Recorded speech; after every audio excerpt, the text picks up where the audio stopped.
My name is Jake. Hi, Jake. Oh, that's great.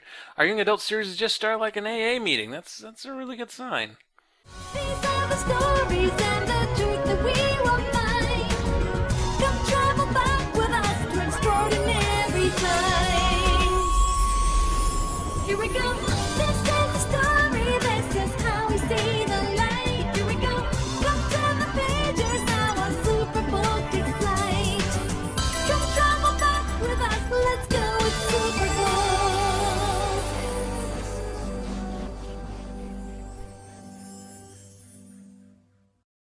No, you don't have deja vu. I'm just controlling every aspect of your life.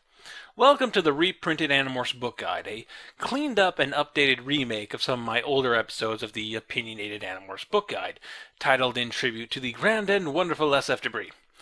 For those of you too young or old to know what I'm talking about, Animorphs was a young adult series written by Catherine Applegate and Michael Grant under the singular pen name K.A. Applegate. The books were originally published from 1996 to 2001, and was one of the big runaway successes in children's literature, only rivaled at the time by Scholastic's sister series, Goosebumps. Now, everyone falls into a rabbit hole from time to time. They come across something that speaks to them in such a way that they fall completely out of their own world and into its, absorbing it and allowing it to absorb them. This is not to be confused with fandom, though most fandoms are the result of rabbit holes. All Trekkies fell down the Star Trek rabbit hole, but not all those who fell down Star Trek's rabbit hole are Trekkies, if you catch my drift. It doesn't have to be a fictional franchise, an art form, a sport, cooking. These can all be rabbit holes for different people, and you can have more than one. For me, one of the biggest rabbit holes was Animorphs. I didn't know it at the time, but a series that was being advertised as a simple science fiction romp where kids turned into animals and beat up aliens was going to help define the way I looked at fiction, reality, morality, theology, and the cosmos at large. I mean, it was from Scholastics, and I never could get into Goosebumps.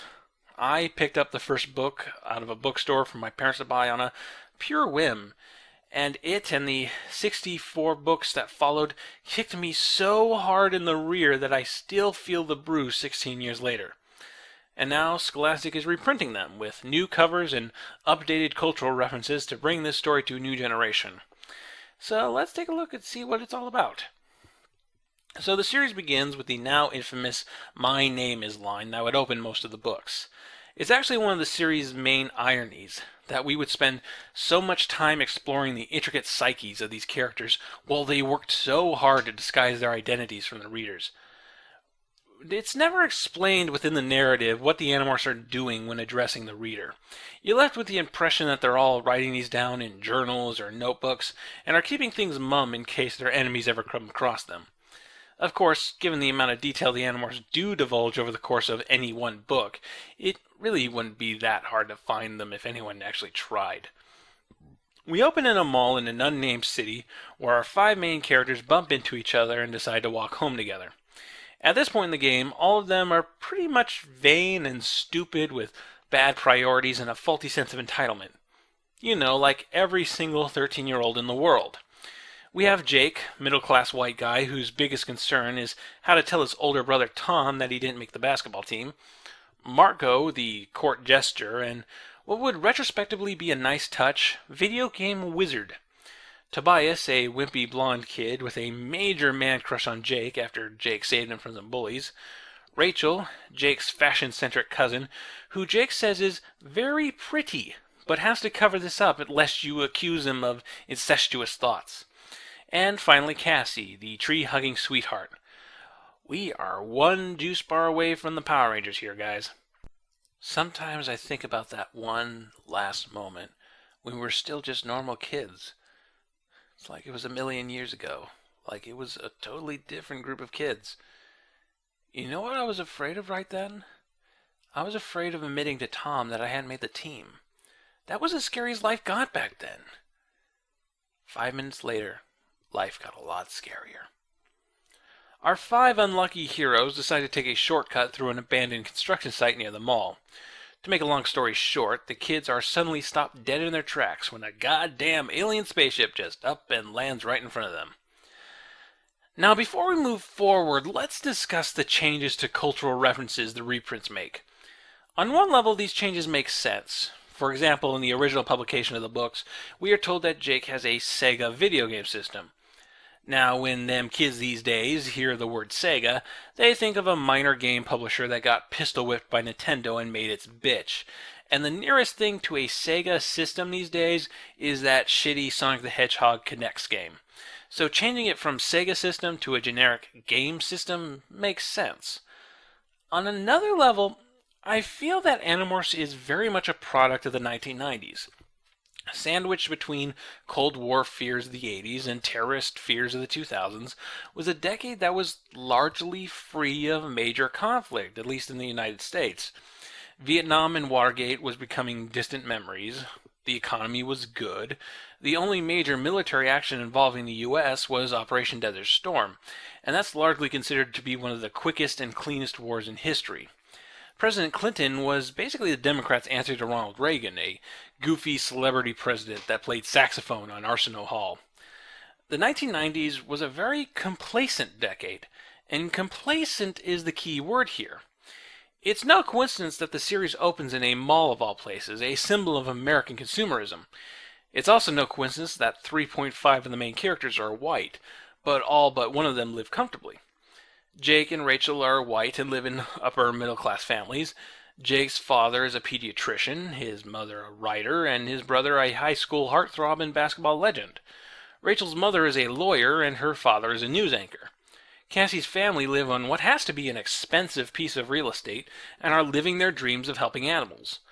Marco, who is half white, has fallen on hard times at the beginning of the series, but before the supposed death of his mother, his life was also extremely comfortable, to the point where trips on sailboats were a regular occurrence. The only one who doesn't fit into this is Tobias, which is probably why he's the most accepting of things going on around him in this first book. See, I think to remove Animorphs from the 90s is to remove a very vital piece of context from the series, which is really just a roundabout way of saying it makes no sense that these modernized kids do not have cell phones and aren't taking a bajillion photos and videos and spreading them all over the internet. The kids contemplate what to do, but before they can make a run for it, out pops Elfangor Sirenial Shamtol, an Andalite. For those who don't know, Andalites are blue minotaurs. No, wrong! Do it again! Andalites are blue centaurs with a badass scorpion tail, no mouth, and 2 additional eyes on stalks on top of their heads. It's like Applegate made them specifically to be cosplay-proof, but they do it anyway. Using a kind of natural telepathy called Thoughtspeak, the injured Elfangor serial ShamWow dumps some exposition. He's one of the good aliens, trying to protect Earth from the bad aliens, the yerks, a race of intelligent slugs that slither into your ear, squeeze themselves tight enough to get past your eardrum and into your brain, where they read every thought, examine every memory, and control every bodily function. They are capable of perfectly imitating their hosts, making them damn near undetectable, and they've been slowly and secretly invading Earth for a while now. Elfangor's senile sham turtle was a fighter pilot, fighting in a secret orbital battle. However, the Andalites lost. The great dome ship burned up in the atmosphere. The alien says he doesn't have enough time to warn anyone with a bit more authority. Sure, he just spent 5 minutes delivering exposition when he could have been morphing, healing his injuries, and making a run for it, but he's a time traveler, damn it. He knows how this all plays out, which is why he landed here, to find his time machine and escape. Sorry, long story if you haven't read the books.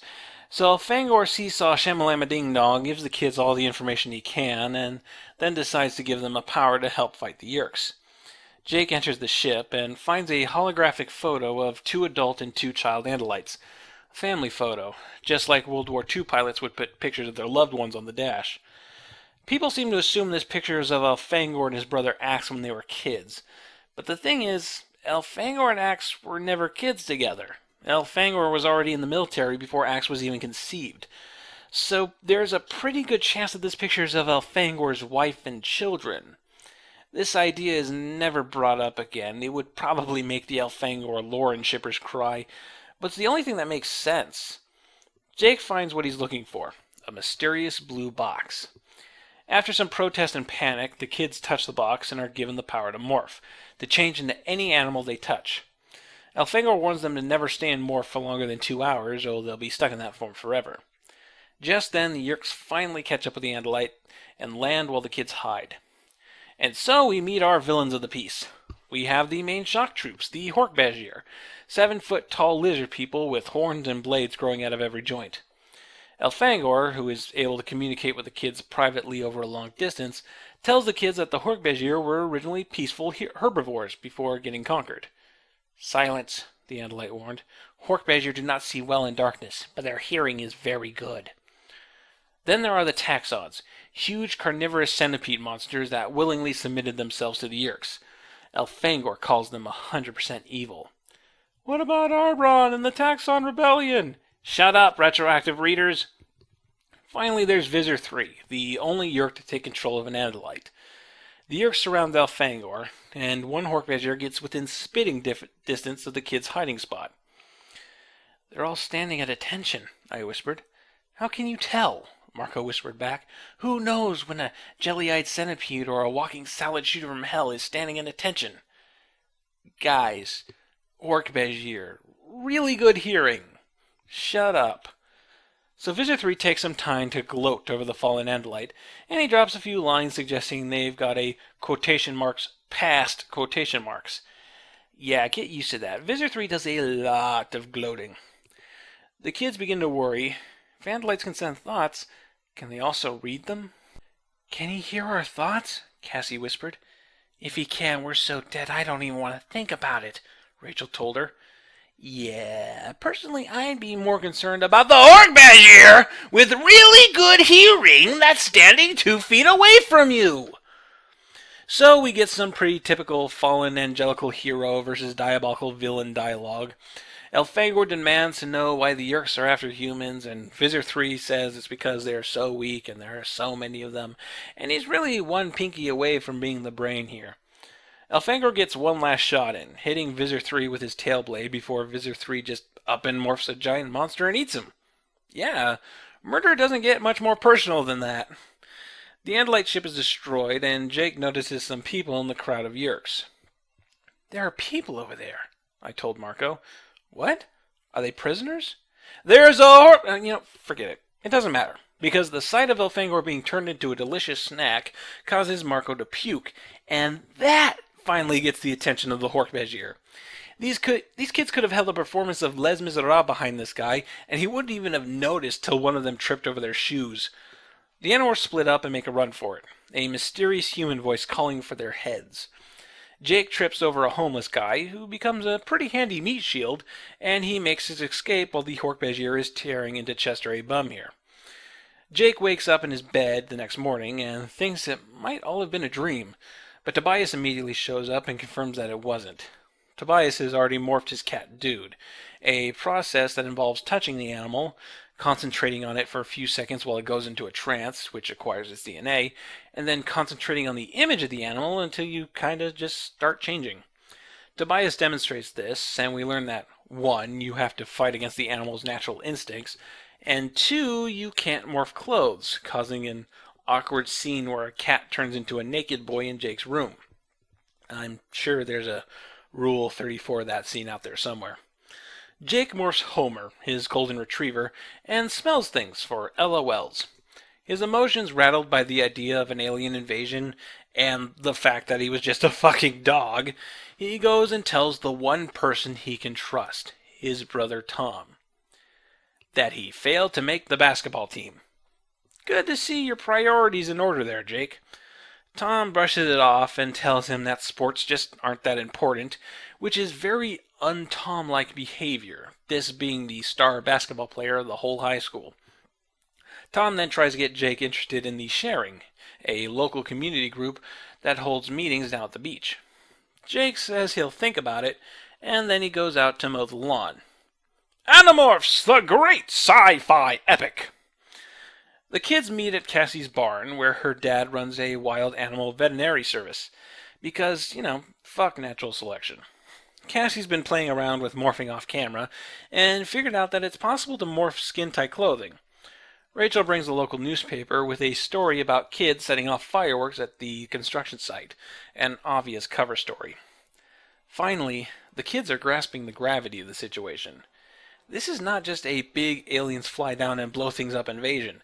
The Yerks have already successfully infiltrated the police and media, and nobody even knew they were there. They control the people who control people. They can be anyone. We are royally screwed. To drive the point home, a policeman arrives to ask them questions about the construction site incident. The kids deny being there, and the cop name drops the sharing. The kids can't do anything but wait and see what happens. Jake and Marco return to Jake's house to blow off some steam by playing Jake's gaming system. Marco notices the changes in Tom's behavior, and when Tom starts asking about the construction site, Marco concludes that Tom must be a controller. Mentioning this to Jake results in a fist fight, which is broken up by Tobias, who flies to Jake's house in the form of a red-tailed hawk. Jake asks Tobias to demorph, but Tobias is curiously hesitant before finally doing it, and Jake finds himself with a nude Tobias again. And you know, when you got a naked boy in your bedroom, that's always when your mom walks in and you spend all day explaining that it was just a science experiment for school, and your mom goes, "You expect me to believe that? This is the 8th time!" Yeah, that's always how it goes. Anyway, the reason Tobias was flying around was because he was looking for signs of something called a yerk pool, the Yerk's secret hideout where they feed on chondrona rays every 3 days. How does Tobias know about this? Well, apparently Tobias was the last one to leave Elfangor's side, and the alien proceeded to give him a super dose of condensed information straight to the brain that Tobias is trying to sort through. I guess he eventually quit doing that because this will never be mentioned again. Okay, another thing these reprints are trying to do is fix a handful of technical and story errors, things which the Animorphs fan community have labeled CASUs, short for Catherine Applegate Screwed Up. The original publication of this book had probably the most well-known example of this, where Jake manages to telepathically talk to Tobias when he wasn't in Morph. This goes against the rules of morphing in every book after this. If your first book you haven't quite figured out the rules of your universe, I gotcha. So the reprint of this book fixed this mistake, but somehow didn't touch Tobias's alien zip file in his head. I honestly think this is a bigger problem than one misuse of thought speak. There are books coming up where this should be useful, but it's never mentioned again. If you're going to fix the mistakes, fix all the mistakes. Anyway, the kids decide they need to get more information, and the only real lead they have is the sharing. So they all sign up for a meeting and head out to the beach. It seems like a real happening place, with volleyball and BBQ ribs. It's so great and inviting that even Marco changes his mind about Tom. Tom mentions the sharing has an inner circle for more dedicated members, and he goes off to have a meeting with them. Jake is still a little suspicious, so he morphs Homer and does some spying. It doesn't take long for the sharing to show its true colors. It's actually a Yerk-run organization that specializes in keeping tabs on the local kids and gradually getting them to volunteer to becoming controllers. The sharing is led by junior high vice principal, one Mr. Chapman. Jake recognizes him as the guy calling for their heads back at the construction site. The Yerk pool is mentioned, and Tom says he'll have to head there soon for a recharge. The spying gets interrupted when the cop from earlier catches Cassie, who decided to spy without morphing. Because, as we'll learn over the next 63 books, Cassie is a moron. She claims that she was just shell hunting and they all get away. The next day, Jake skips a class by ducking into his locker and morphing a lizard he acquired the night before. After some hijinks involving losing his tail and him giving into the lizard's instincts and eating a spider, Jake manages to follow Chapman into a utility closet. Chapman fiddles with a few knobs and faucets, opening a secret door into the Yerk pool. Jake returns with his discovery, and the kids agree to try and sneak in that night to try and save Tom. Marco then comes up with the name Animorphs, stupid teenagers with a death wish. So they head to the Gardens, a theme park/zoo that Cassie's mom works at as a veterinarian. Between this place and the barn, the Animorphs have access to pretty much any animal they could ever possibly need. So naturally they acquire all of them, because you never know when you're going to need... No, I'm lying. They never ever do that in the entire series. They only acquire specific animals when the need for those morphs arrive. Now, if you live in the Bay Area like I do, the Gardens is pretty much what was once called Marine World, at least until Six Flags bought it and phased out the zoo stuff. Not sure what they did with the animals, but I like to imagine that old dancing fucker had them all ground down and served to the guests. Oh my god, my elephant ears are made from real elephant! The Animorphs slip into the employee hallways behind the zoo area and to acquire some heavy artillery. Marco manages to acquire a gorilla before they're spotted by security. The result is the Animorphs getting separated and having go-kart chases while Yakety Sax plays in the background. Marco and Jake duck into a habitat without checking what's in it and find themselves face to face with a Siberian tiger. Jake acquires it to put into a trance, and the two of them haul ass out of there. They catch up with the others, but none of them believe their story. Because compared to mind-controlling alien slugs invading Earth, finding a tiger at a zoo is just ridiculous. The Animorphs go home to recollect themselves and head off to the school. However, Cassie has mysteriously disappeared. They eventually find her in the hands of the cop from earlier, who leads her into the yerk pool. The kids pursue, and we finally get a look of what the yerk pool looks like inside. And it's huge. Really fucking huge. And when I say huge, I mean huge. They could have played the Super Bowl in there and had room left over for a couple of malls. It was like a giant bowl turned upside down, all carved out of solid rock. At the very top of the bowl was the faint outline of a hole. I thought I could see stars through it.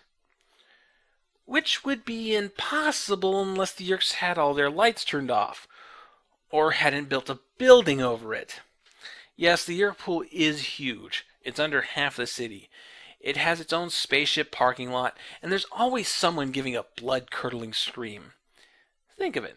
If the Yerks managed to build something like this without the rest of the world noticing, then what else could they have accomplished?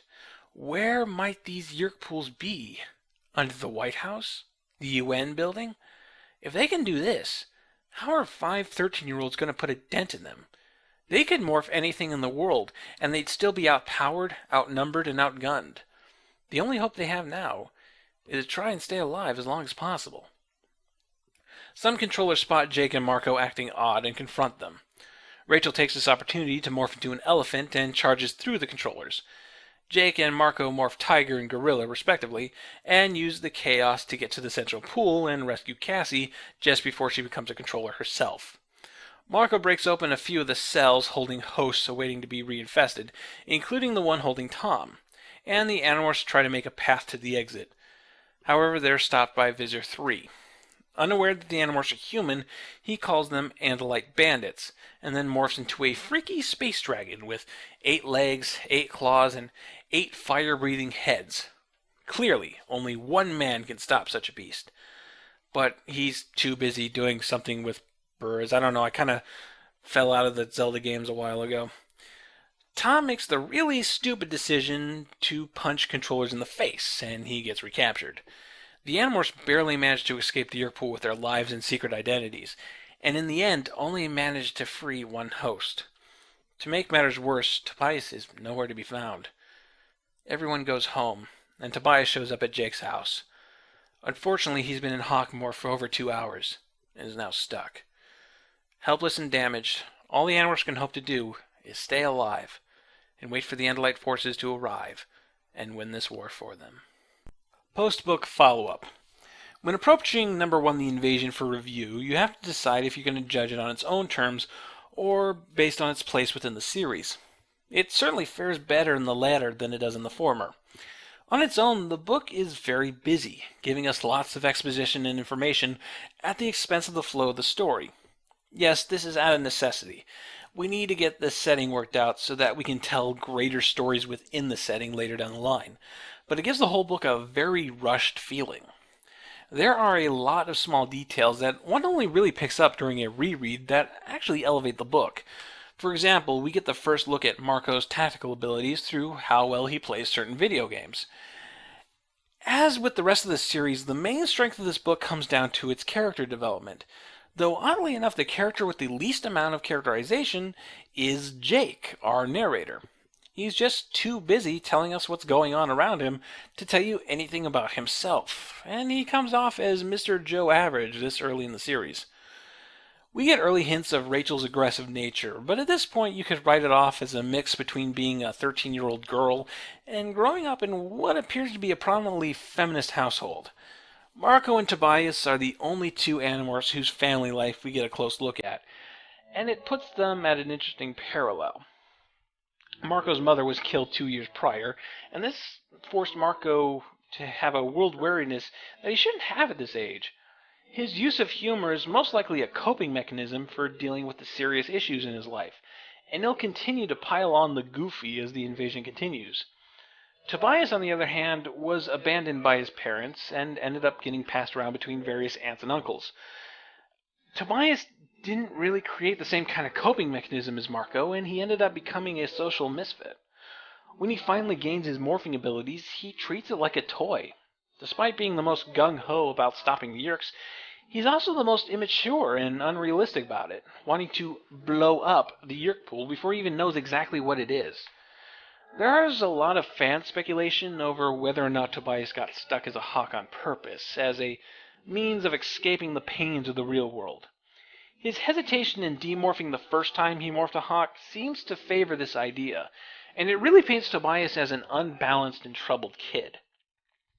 I know there are some Tobias fans who are going to get mad at me saying this, but I think if the whole yerk thing hadn't happened, Tobias might have had a Columbine in him.